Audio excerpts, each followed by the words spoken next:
Mtukano kati ya mbunge wa Tunduru ACT Wazalendo Ado Shaibu na wabunge wa CCM umeendelea kushika kasi wakati wa michango ya hotuba za wizara, hali inayoonyesha juhudi za kupunguza makali ya hoja zake.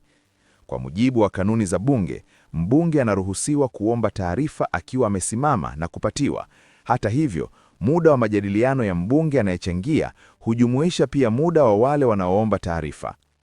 Aprili 17, 2026, Ado alipokuwa akichangia hotuba ya Wizara ya Utumishi na Utawala Bora, alikatizwa mara kadhaa kwa maombi ya taarifa kutoka kwa wabunge wa CCM, akiwemo mbunge wa Kaliwa pamoja na waziri wa mambo ya ndani ya nchi, Patrobas Katambi.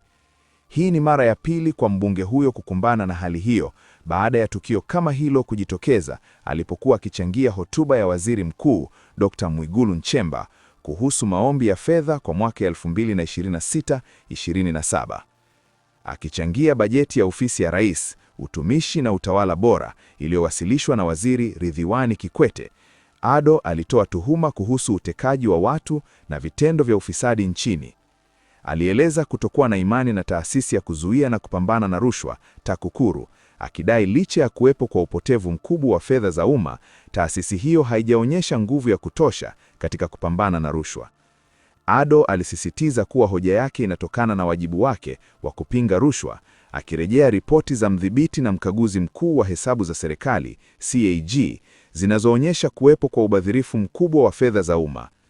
Alitolea mfano uchambuzi wa chama chake wa ripoti ya CAG ya mwaka wa fedha 2023-24 unaoonyesha kuwa shilingi trilioni 2.5 zilipotea kutokana na ubadhirifu, huku TAKUKURU ikiokoa shilingi bilioni 14 pekee.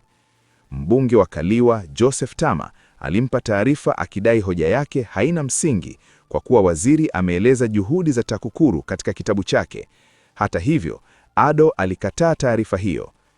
Aidha, Ado aligusia suala la utekaji, akidai kuwa bado kuna watu wanatekwa na kupotea bila hatua madhubuti za serikali, na kupendekeza kuundwa kwa tume huru ya kijaji kuchunguza matukio hayo.